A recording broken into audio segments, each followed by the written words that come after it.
안녕하십니까. 암호화폐 정보를 전달해 드리는 닥터 비트맨입니다. 네, 평일의 시작 월요일도 슬슬 마무리되고 있습니다. 어떻게 오늘 하루 잘 보내셨나요? 네, 현재 비트코인의 가격 자체 추이가 굉장히 좋습니다. 또한 비트코인의 시장 지배력, 즉 비트코인 도미넌스가 50%를 넘기며 2년 만에 최고치를 기록했습니다. 이 코인 코덱스 데이터에 따르면 비트코인 도미넌스가 이제 50.57%를 기록했는데요. 이 비트코인의 도미넌스는 올해 초 이제 약 38%에서 꾸준히 상승을 했습니다. 이제 지난 21일에 48.85%를 기록하였는데 이는 지난 2021년 4월 이후 가장 높은 수준으로 볼 수가 있습니다. 이처럼 비트코인의 도미넌스가 상승한 원인으로 연초 이후 비트코인의 가격이 무려 81%나 급등하는 등 이 비트코인 랠리에 기인하는 것으로 보이는데 현재 비트코인의 도미넌스가 계속해서 상승 추세를 보이고 있습니다. 이제 지금이야 코인들도 늘어났고 비중이 커지다 보니 예전보다는 그 의미가 많이 퇴색이 됐지만 여전히 도미넌스 50%라는 수치는 압도적이다라고 볼 수가 있는데요. 이 전체 코인 마켓에서 코인 하나가 절반을 넘는 비중을 차지한다라는 사실은 비트코인이 어느 정도 영향력을 가지는지 단적으로 보여주는 것이다라는 생각이 드는데 이 비트코인의 도미넌스는 마치 비교해 보자면 이 위치 에너지와 같다라는 생각이 듭니다. 이 불장이 오면 하락을 하지만 다음 불장을 위해서는 또 충분히 올라줘야 하죠. 이 비트코인 도미넌스가 상승하고 일정 기간 유지되면 다음 불장에서 다시금 알트가 상승할 수 있는 충분한 에너지가 만들어집니다. 통상 비트코인이 쏘고 올라간 후에 알트코인이 들썩이기 시작합니다. 그냥 알트가 전체적으로 오르는 것과 불장은 그 양상이 확연히 다르다라고 말씀드릴 수가 있는데 블록 리서치의 레베카 스티븐스라는 애널리스트의 경우는 이 도미넌스 증가가 암호화폐가 시장에서 이제 강세를 보이고 있다라는 것을 보여준다라며 실제 이번 주 대부분의 암호화폐가 좋은 성과를 거두고 있다라는 견해를 내비추게 되었습니다. 추가적으로 인플레이션 문제, 지정학적 위험 등 거시 경제 요인이 투자자들을 압박하고 있는데 이런 불확실성이 암호화폐 성장에 도움이 될 것이다라고 덧붙이게 된 것이죠. 이와 더불어 추가적으로 유명 경제 블로거 이 린 알덴의 경우는 세계적인 어려움 속에 금과 비트코인, 특히 비트코인의 실물을 보유해야 한다라며 목소리를 내었습니다. 이 린 알덴은 X를 통해서 앞으로 6개월 동안 비트코인이 어떤 경로를 밟을지는 모르지만 2년 이상은 확실히 상승 추세다라고 설명하게 되었는데요.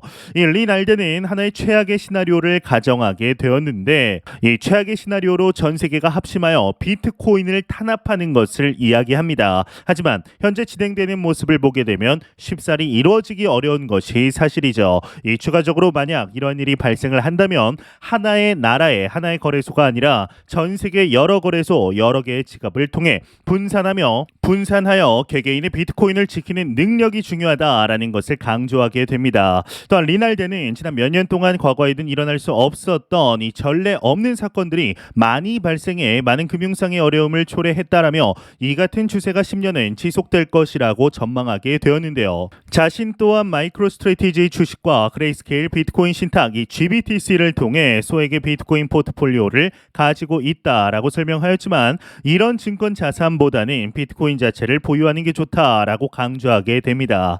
현재 비트코인의 분위기가 나쁘지 않습니다. 이제 얼마 전 비트코인 현물 ETF가 승인되었다라는 소식 직후 가격이 급등, 곧 페이크 뉴스였다라는 게 밝혀지며 하락을 하였지만 놀랍게도 다시 가격이 회복하고 있습니다.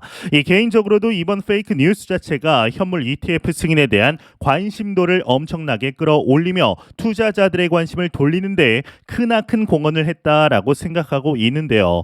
비트코인 현물 ETF가 승인이 된다면 비트코인의 가격이 여기까지 오를 것이라는 분석이 나왔습니다. 과연 얼마를 이야기하고 있을지 자세한 내용 함께 보도록 하겠습니다. 네, 헤드라인을 보겠습니다. 헤드라인을 보게 되면 SEC 블랙록 비트코인 ETF 승인 시 비트코인 56,000달러 간다 헤드라인이 장식이 되어 있습니다. 네, 미국 SEC가 블랙록 비트코인 ETF를 승인할 경우 비트코인 가격이 최고 56,000달러, 하나 약 7,600만 원까지 치솟을 것이란 전망이 제기됐습니다. 현재 비트코인 가격이 약 3만 달러 하나로 졌을 때 4,150만 원, 4,200만 원 왔다 갔다 하죠. 이 암호화폐 서비스 제공업체 매트릭스포트는 23일 분석 보고서를 통해 블랙록 비트코인 ETF가 미 SEC 승인을 받을 경우 비트코인 가격에 미칠 수 있는 잠재적 영향을 조명했다고 하는데, 이 매트릭스포트는 두 가지 시나리오를 상정했다고 합니다. 우선 보수적인 추정치의 경우는 비트코인 가격이 42,000달러까지 오를 것으로 예상을 했고, 비트코인 투자 수단에 대한 시장의 강력한 수요 증가와 함께 SEC 승인이 촉발할 수 있는 긍정적인 정서가 영향을 미칠 것이라는 분석이라고 하는데요.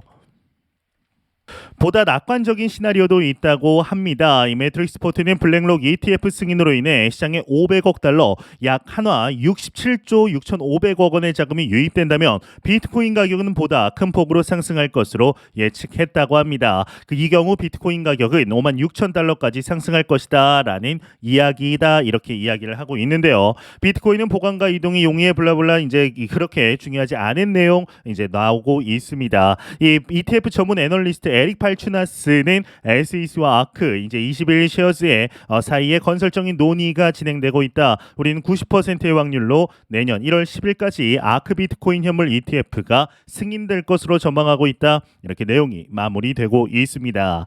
네, 여러분들 어떠신가요? 현재 비트코인의 가격이 3만 달러를 돌파하면서 순풍을 이어가고 있습니다. 과연 그동안의 기나긴 크립토 윈터를 다시 한번 재탈피하는 시기로 접어들게 될 것인지 모든 크립토 투자자들의 이목이 집중되고 있는데요.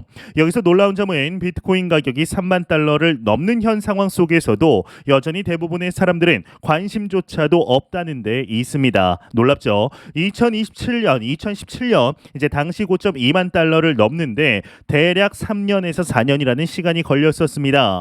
2020년 10월 이제 2만 달러를 돌파했던 것으로 기억을 하는데, 당시 전고점을 돌파하고 신고점에 도달했음에도 불구하고 많은 사람들이 관심이 없었다가 관심을 가졌던 금액대는 3만 달러, 3만 5천 달러가 되어서야 부랴부랴 늦게 진입하기 시작을 했습니다. 이와 같은 현상이 저는 똑같이 일어날 것이라고 생각을 합니다. 이 비트코인의 2021년의 전고점 6만 8천 달러를 넘어서 8만 달러, 10만 달러에 도달을 해야 그때서부터 부랴부랴 시장에 새로운 자금들이 들어올 것이라 생각이 드는데요. 그만큼 이번 불장은 우리의 계층을 한 단계 상승시키는데 중요한 이정표가 될 것이라 생각이 듭니다. 마지막 골든타임이죠. 이번 상승장 직후 이제 이후에 크립토 마켓이 완전히 제도권 안으로 진입을 하면서 앞으로도 상승을 하겠지만 변동성은 줄어들 것으로 예상이 되는데요.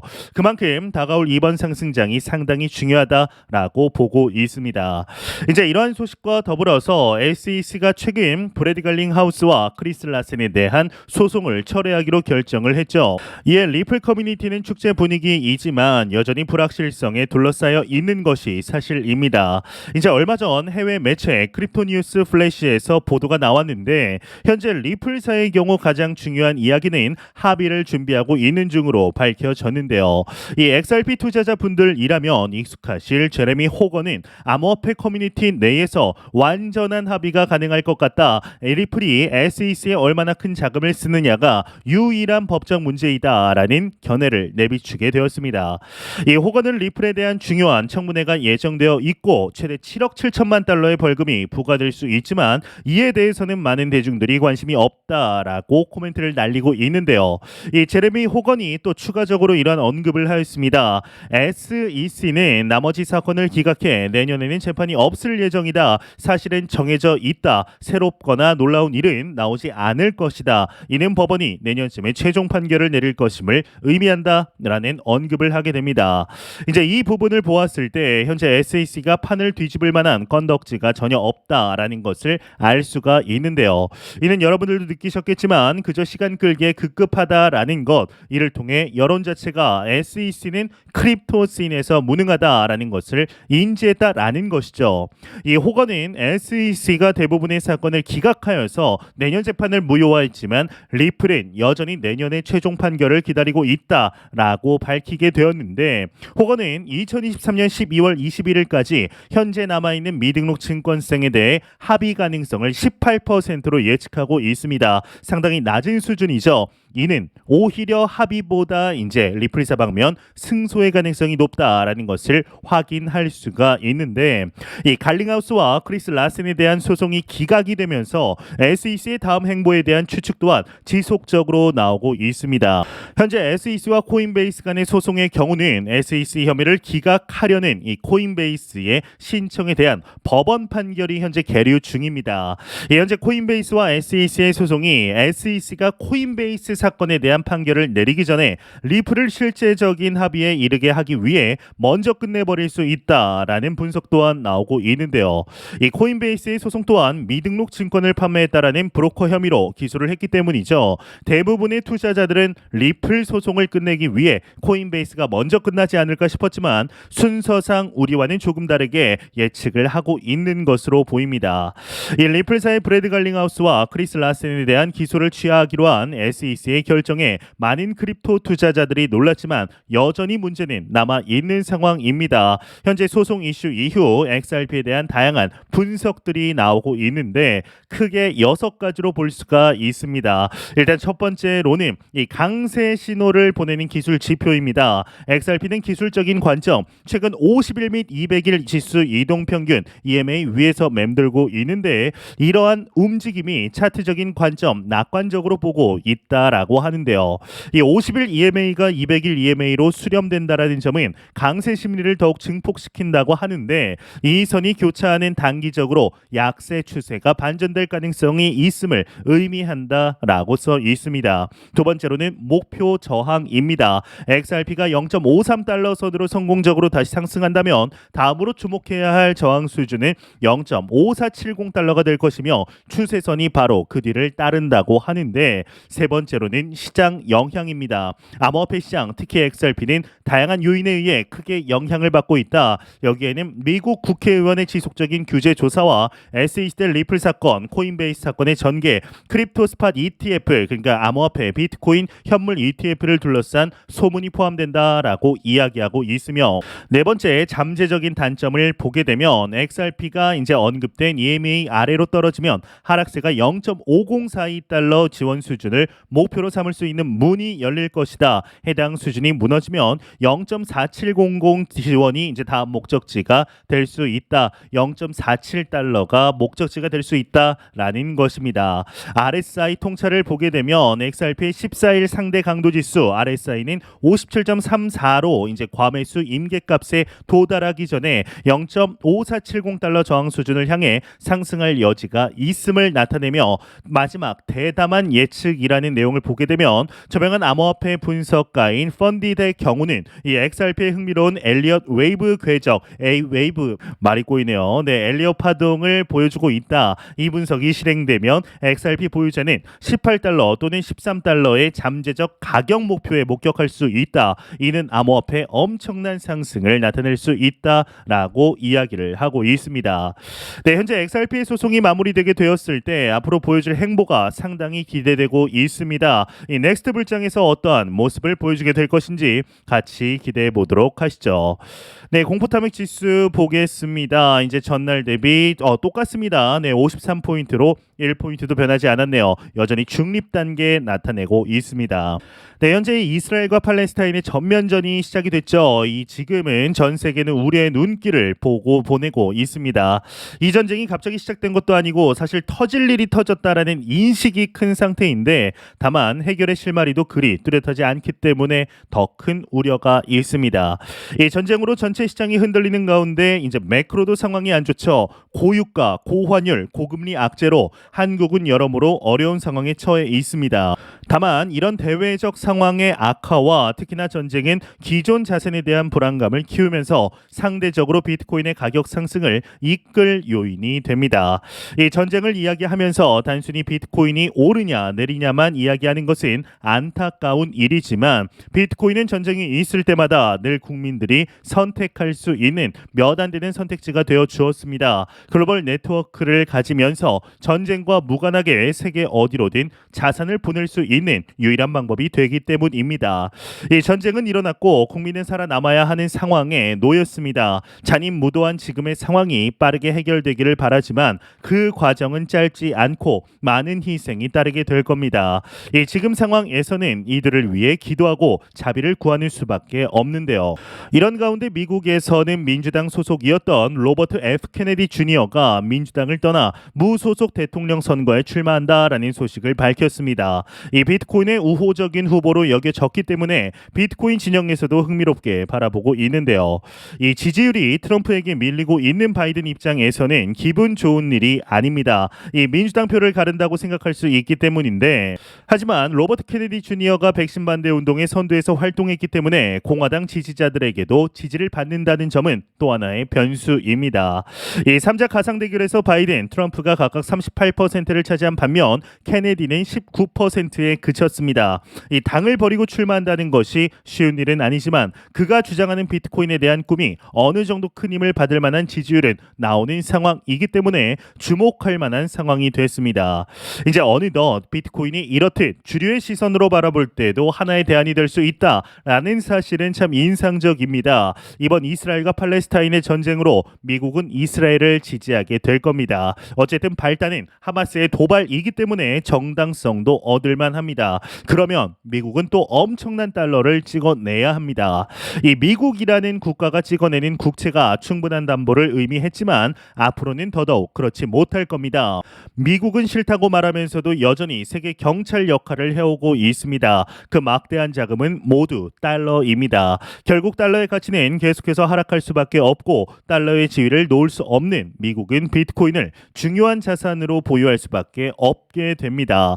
이 비트코인의 2,100만 개라는 정해진 발행 수량과 안정적인 공급은 비트코인의 가격을 상승시킬 수밖에 없습니다. 수요가 늘어남에 따라 가격 반영을 제대로 해주고 있는 자산은 코인 중에서 비트코인뿐이라고 볼 수가 있는데요. 이 결국 대외적 변수와 동시에 자체 채굴량 감소라는 이슈가 함께 가면서 비트코인의 가격은 장기적 우상향할 수밖에 없는 시스템 속에 속해 있다라는 사실을 잊지 않으셨으면 좋겠습니다. 현재 우리는 너무나 좋은 시기 속에 실제적인 투자 이어가고 있습니다. 매 영상 말씀드리지만 절대로 단기적인 시각으로 이 시장 바라보지 마시고 장기적인 시각으로 또한 오랜 시간 동안 함께할 수 있는 여유 자금을 통하여 투자를 진행하시길 진심으로 바래 보도록 하겠습니다. 네, 제가 준비해온 소식은 여기까지입니다. 영상이 도움이 되셨다면 구독과 좋아요 그리고 광고 한 편만 처음부터 끝까지 시청 부탁드립니다. 이 채널은 오직 광고 수익으로 운영이 되게 됩니다. 항상 영상 시청해 주시는 시청자분들, 구독자분들 너무나 감사드립니다. 오늘 남은 시간 잘 마무리하시길 바라면서 저는 더욱 도움이 되는 영상으로 찾아뵙도록 하겠습니다. 지금까지 닥터 비트맨이었습니다. 감사합니다.